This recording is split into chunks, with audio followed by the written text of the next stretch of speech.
Alrighty, so in a pre-show match between Ivory and Molly Holly in a bra and panties match, it went for 77. That's obscene. Like, I've had like main events that haven't been that high. Oh, we have to do something with these two. I think that's class. 77. I didn't even care who won. Ivory got the dub, so I guess it's 77, bro, for a bra and panties pre-show match. Like, I guarantee the RVD Big Show match is lower than that. 77. That's it. Pre-show match RVD versus Big Show. RVD got the dub, 75 rated. Big Show actually went for nearly 80, which is the best I've ever seen him do. So, considering he was pissed off about putting RVD over, that's not bad. Alright, 75. Alright, here we go. So, SmackDown. Opening segment of the night. Vince McMahon and the WWF Champion open up the show. Both look extremely relaxed and happy considering the current situation. Vince takes the mic and wonders what kind of drugs Bret Hart has been taking while he's been away and rehabbing. He finds it incredible that someone who tried to hold the WWF hostage before he left for the competition can just waltz back in and start making demands for title shots.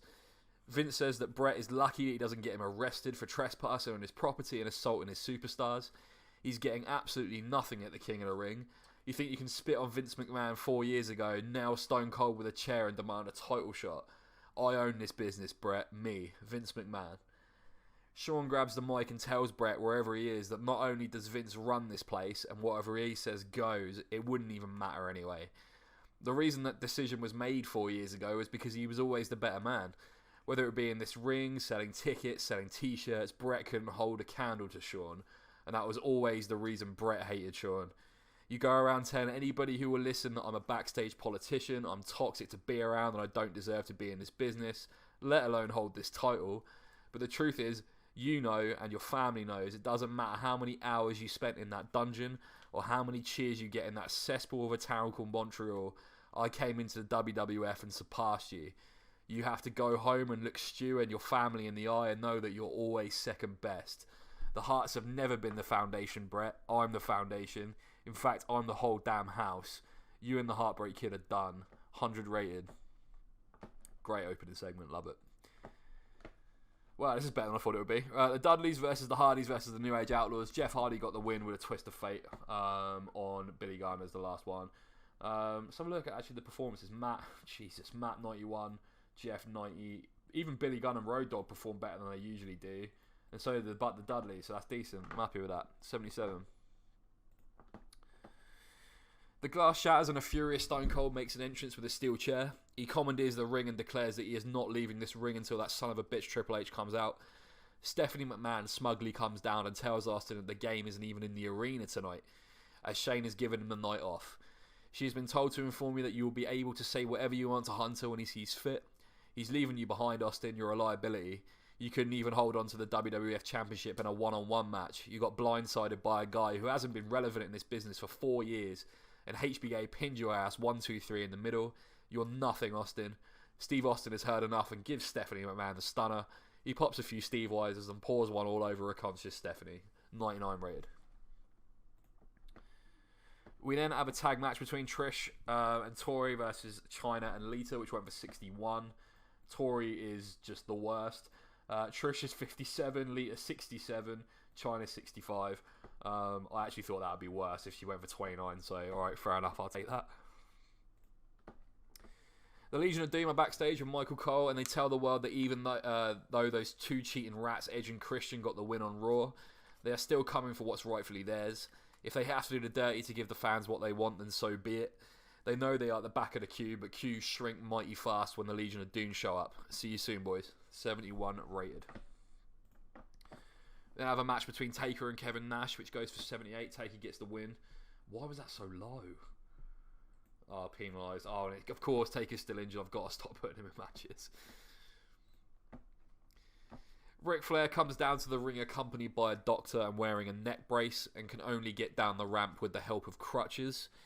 He talks about what Kurt Angle did to him at No Way Out, at Judgment Day, and how while he was laying there in the hospital bed in Charlotte, surrounded by his children, he wondered whether he would be able to set foot in an arena again, let alone be the Nature Boy anymore.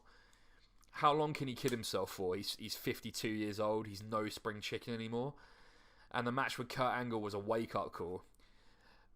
But the one thing about legends, the one thing about myths, and the one thing about gods is they are timeless. And when it comes to wrestling, Ric Flair is God. Ric Flair rips off his neck brace and throws away the crutches while the Doctor insists that he stops. Ric Flair chops the Doctor and begins to strut around the ring before we see him start to limp. Kurt Angle is slid into the ring and assaults him from behind. He starts pummeling Rick until he begins to bleed and slaps in a figure 4 leg lock. Ken Shamrock's music hits and he sprints to the ring, and Kurt Angle slides out the ring and hops the guardrail. 91 rated. We then had a match between Cactus Jack and Scott Hall, which went for 81. That's pretty good. Cactus Jack got the win with a double arm DDT. Chris Jericho is then backstage with the coach and says that he can't even blame Benoit for being a lying, backstabbing, no good, snivelling, toothless little cheat. If he has to interfere with everything that the Ayatollah Rock and Roller does, and he has to stick that bent nose in every match he has to hold on to that Intercontinental title, it just proves every night that he's scared of Y2J. Don't forget Benoit, that one-on-one, you've got nothing on Jericho. 89 rated. We then have a fatal 4-way hardcore match between Taz, Raven, Al Snow, and Rhino, which goes for 67. Taz got the win on Al Snow. Apparently everyone was held back by the kinetic nature of the match, even though it's hardcore in 2001, but whatever. The Rock hits the ring and addresses the challenge from Sting on Raw. He says that while week after week in the WWF, he came out here to electrify the millions and be the main reason why that puny little company you used to work for died, he couldn't help but keep an eye on one man. One man that fought with honor, that captivated the WCW audience like no other, and one man in that company he had the utmost respect for, and that man is you, Sting. You bought it at Judgment Day. You pinned that 5-time WCW champion and you walked out with the Rock's championship, but no amount of respect, no amount of flying birds, and no amount of face paint is going to stop the Great One from whipping your black and white ass at Get King of the Ring.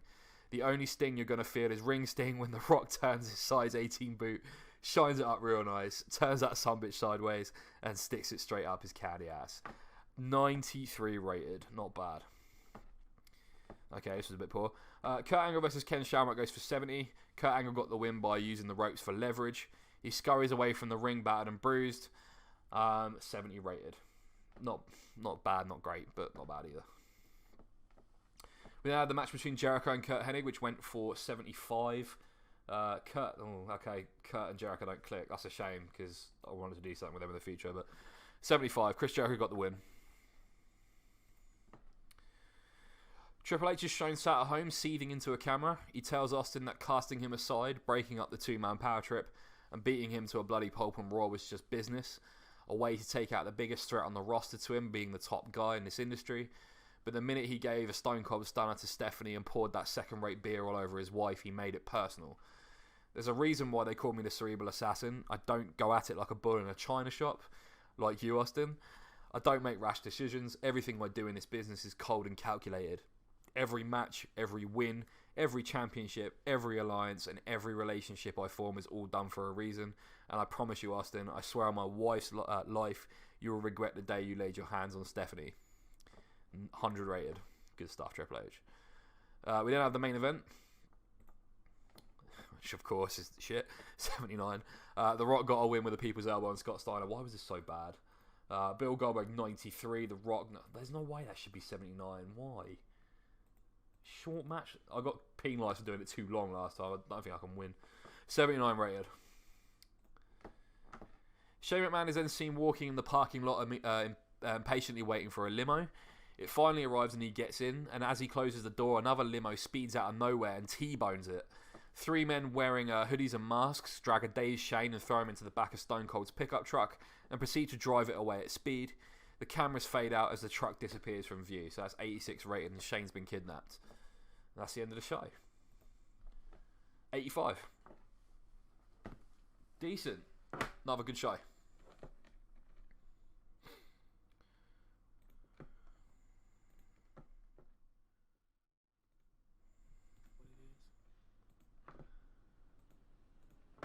And that is it.